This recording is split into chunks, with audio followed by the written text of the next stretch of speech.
Malawian Camera.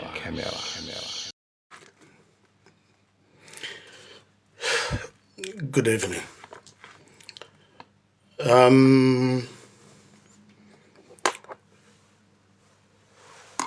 Madzulo abwino kwa onse. No, I'm listening.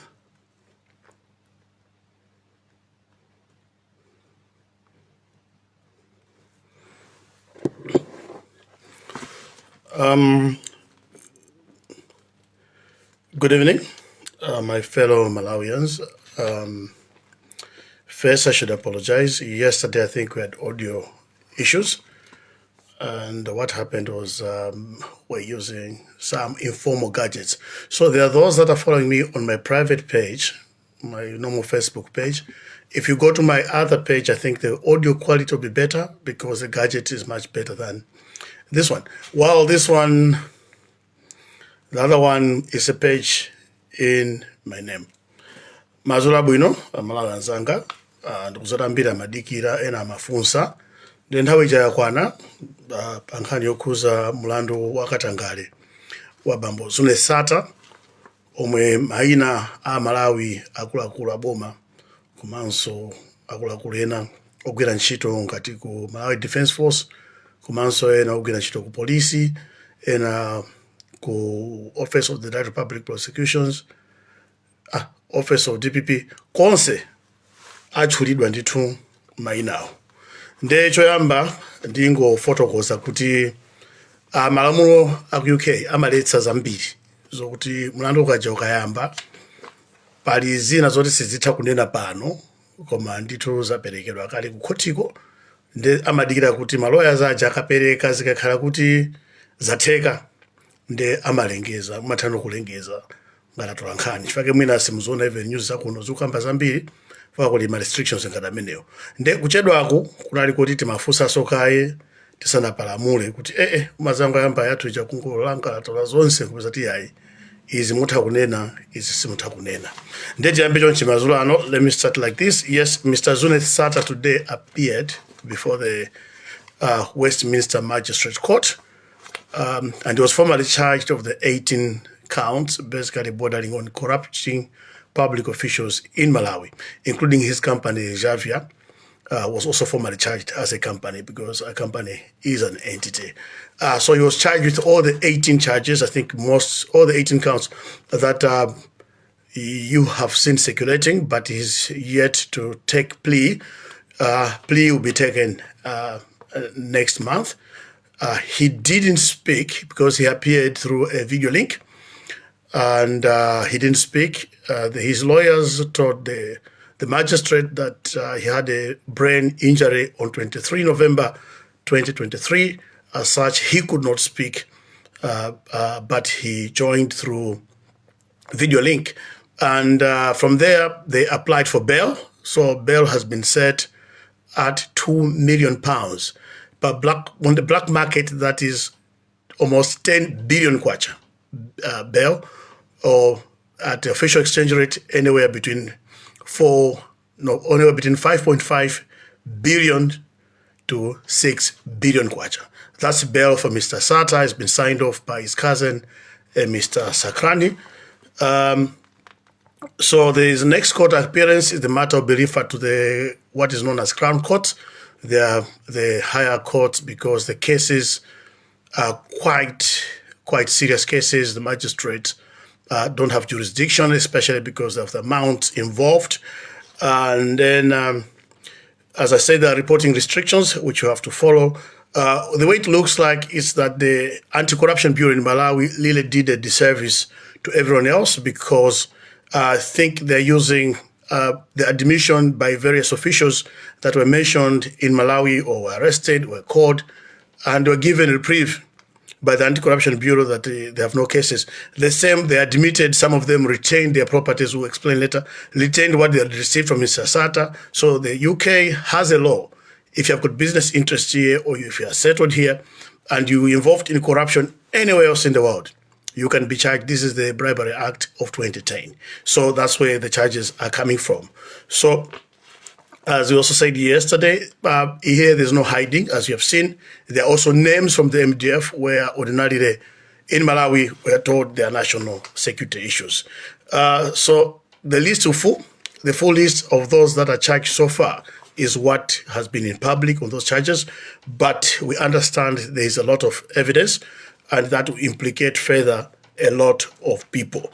And so including, which I've been told we can say, is that the evidence, including the report of the Anti-Corruption Bureau that was presented to President Lazarus Chakwera, which he decided to hide it. So that report will be made part of the evidence, I think, and that is likely going to reveal who was mentioned in that report, which Malawians never saw. And then the second also, there is speculation among some of the lawyers we spoke to this afternoon that Mrs. Martha Chizuma, the former director of the Anti-Corruption Bureau, might be a witness in this case.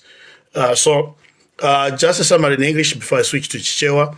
Zune Sata has been formally charged of 18 counts of bribing foreign officials. The 17 counts directly related to him and various officials, including the Chief of Staff for President Lazarus Chakwera, Mr. Prince Kabonagaga, the late Vice President, Salos Chirima, and others.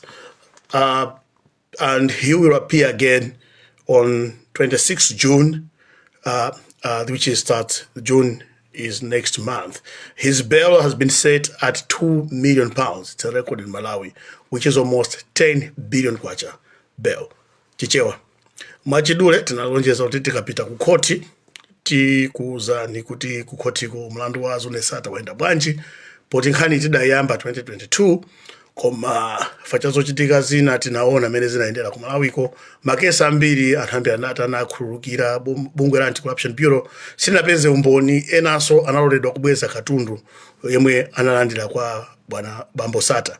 Ndiye chinachitika lero mawa asati mawa kumasana chamba 2 o'clock nthawi ya ku UK ndikuti chamba 4 o'clock kuno ndikuti Bambo Sata anaonekera mu koti lero mu kotimo sota anachita kubwera koma anaonekera pa video video link kuno kama lorera kuti iwo anavulala pa 23 November mwezi wa 2023 kapena 23 January 2023 ndingopanga so check masiku nde chifukwa choncho sana te kuyankhula koma anawuzidwa milandu yonse 17. Milandu iyo ilipo magulu awiri pa milandu okhuza Sata kupereka ziphuphu kwa akuluakulu boma la Malawi osiyanasiyana komanso pali mulandu wa kampani yawo Javia kunayonso inapereka ziphuphu.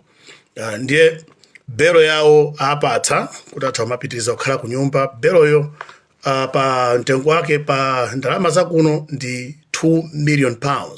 Mena kufotokozera maloyers ndekuti milandu yawoyo ndi milandu ya serious kwambiri komanso boma la Britain ndekuti linawo chidwi kwambiri. Malamulo akuno amanena kuti kunabwera lamulo la nyuwani mu 2010 mwina ambiri sana limve koma ngati muli ndi ma interest kapena muli ndi chidwi olomagwira ntchito kuno makhala kuno ndi nzika ya kuno olive anthu ongobwerafe tikakhakuti akapanga katangale kati ku Malawi iwo akamva atha kukumanga ndi milandu yomwe ili kuno.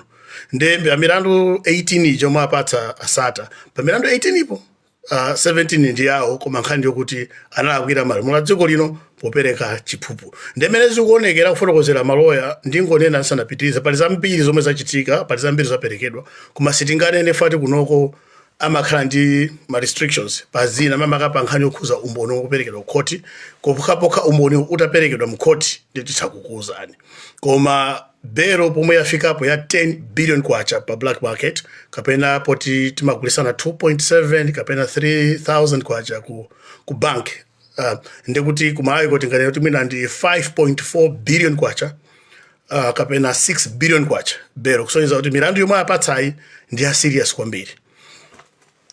Ndiye beloyo apatsa chikolecho anena kuti akhala cousin wawo ngwachira kuti Bambo Saklani ndipo aboma ni atakonzeka kuti mlandu mmene wafuna uthi nsangasanga mmene zikuonekera ndi kuti mwina tikamafika mwezi wa July ukhala wonse wayambika kapena mwezi wa September ikhala kuti milandu ipita kumapeto.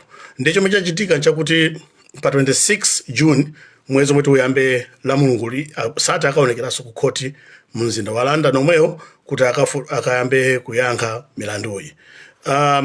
Nkhani ikulu ikuoneka kuti ma-charges abwera panopa kuti manali ma-charges ndosiyanasiyana kuyambira kucha abwera pano akukhuza nkhani yomwe anthu adavomera kulandira katundu kwa Asata ndi anabweza.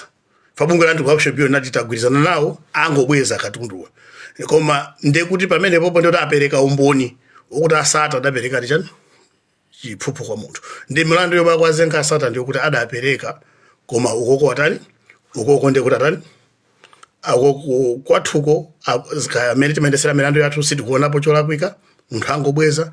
Koma azungu akuti ayi malamulo akuona amanena ukapereka chiphuphu kwa aliyense ukapanga za chiphuphu ndekuti tani umangidwe ndithu.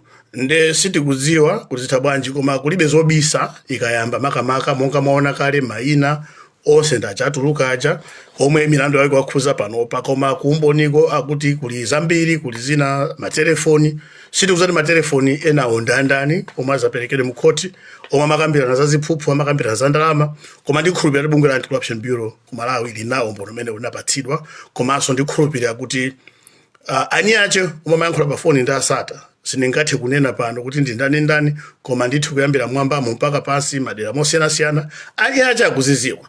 Komanso mene chikuonekera ndikuti kuti report lija linaperekedwa ndi Martha Chizuma la Anti-Corruption Bureau ija ambiri mukumbukira kuti mpaka malemu vice president anazayimisidwa ntchito ndi President Lazarus Chakwera. Report imeneja ikukhala ngati ikhala pati ya mboni, ndekuti poya pakhala nomwayi kuti Amalawi tione kuti report imabisidwa ku Malawi muli chani, muli ndani ndi ndani. Ndipo boma lathu limatha kubisa maripoti imene akalipereka ngati pati ya umboni kuti kesi imene inakanika ku Malawi koma nkhani zinali chonchi, ndekuti nafenso akalipereka formally ikayamba kesiyo ifenso tizaliwerenga popano report icha kuti tonse tizimvera limodzi zomwe akupanga azungu ku court. Komanso panali mphekesera fani mafusa lawyers ena ndi ena akumeneko kuti ndiye pamboni nda akuti mwina sanatsimikiza mwina mkulu yemwe ali mkulu wa Anti-Corruption Bureau mbuyo mayi Martha Chizuma ajana mangidwa hapo mpaka na kuti nkhani zimeso kudakere kuchosedwa ntchito pano ali ku Washington World Bank, mwina atakhala somboni kumbali zoti nkhani za boma Malawi. Ndemene zikuonekera apa patukhala ngati zomwe napanga bungwe la ACB tinajesana galo chifukwa chokuti anzathu angotenga maripoti athu ku Malawi aja kuti ndiye ndi umboni otsimikiza anthu anapanga dizakatangale ndiye kunoko ndi mlandu ulendo kuyamba menepo. Ndiye ndisire pompa poopa ndanena kale kuti nkhanizo zindi ma restrictions ambiri, sitikapange speculate more than what is allowed, sitinganene zambiri, koma Asata apita ku koti. Nkhaniyo ndithu kunoko tikatene yayamba ali pa bail ya 2 million pounds olo kuti 10 billion kwacha, kapena kuti pa black market kapena 4.5 billion to 6 billion kwacha mukakasintha ku bank. Komanso sakuloledwa kutuluka mdziko muno padali pano, and milanduyi ipitirira pa 26 June mwezi omwe tikuyamba pompo. Senza kuti ofufuza afufuza, omaliza amaliza, koma kuona ma charges ake mena ali serious ndi kufa chake bail yake ikumagunda kuma 10 billion kwacha, yomwe ndi funding ndithu ya department ya boma ku Malawi mpaka chaka chose kumaliza. Ndi amene ninganene chachidule chokuti azathu akuonekana nazo serious, akuonekana mafufuza mokwanira, koma nkhani yaikulu ndi kuti tentidikire wiki yamawa akatilolezaso zina pali zina zomwe tinapeza kumeneko zomwe mwina sizileti court zimene zimaka zikukhuza anzathu nyumba ya malamulo anajambulidwa ndithu akupita kwina kwake ukalandira ndalama. Ndi amene tikakhatira lolezedwa tizitulutsanso mwina tingodikira lwachiwiri achitatu akazipanga vet kuopa kunyula. Ndi usiku wabwino omwe mafunso nkhani ndimeneyo Asata mlando jawayamba unakanika ku Malawi uja, komanso ali pa bail ya 10 billion kwacha. Ndi nkhani ndizimenezo Malawi anzanga tiyene tizoona kuti zikutha bwanji, komanso tiona kuti kodi zipita kuti. Koma chomalizira ndinenepo kuti chifukwa chokuti Asata alibe mlandu ku Malawi, chifukwa kulibenso mlandu wa Asata unatha ku Malawi, ndi zomwe zingachitika atapeza kuti Asata ndi olakwa andimene akupangira ma charges akhala mwina ndalama za nkhanikhani kuwalanda katundu uja. Dziko la Malawi lizaluza chifukwa kulibeko umboni kuti dziko la Malawi linavutika. Malinga ndi ife dziko la Malawi tili bwinobwino, ife kulibe nkhani zonse zili bwino. Ndeti katundu uyu atapeza kuti alanda azunguwa ndi wawo chifukwa kwatokha tinakanika kufotokoza tilibe kesi iliyonse asata ku Malawi. Asata ku Malawi alibe mulandu ndiosati kuti bungwe la Anti-Corruption Bureau lomwe ndilo timalikhulupirira kwambiri linafufuza mokwandira linapeza palibe mulandu. Katundu wawo yense wa ku Malawi anabwezera pomwe kunoko kuti tasunge kuti atuluke pa belo apereke 10 billion kwacha. Ndeti takuona kuti mwina awawa azathu malamulo awo ndiovuta mwina kwathu ife ndikotani kwathu ndikophweka. Ndendisire pamenepo ndana kuti ma restrictions ambiri ndingayambe kulankhula zosayankhula zomwe anandiletsa maloyers fwa ndalemba ndakhwacha mwambiri kuti izi sunganene izi mutha kunena ndi public record izi mudikire kaye. Nde tili pamenepo tiye tizicheza wiki yamawa Monday Tuesday I think pali tiwiri titatu maka imene ndibwereze ndikukhuza unyumba malamulo mama pa nthawi yomwe amatsimikiza ba Martha Chizuma pa mpando pajama kumbuka kuti MP athu adakana ndatakana. I think akuluakulu ena anapangapo zingapo koma chomwe ninganene chakuti kulima audio anajambula ndithu I think bambosata mu chaka cha 2021 kwa myezi iwiri.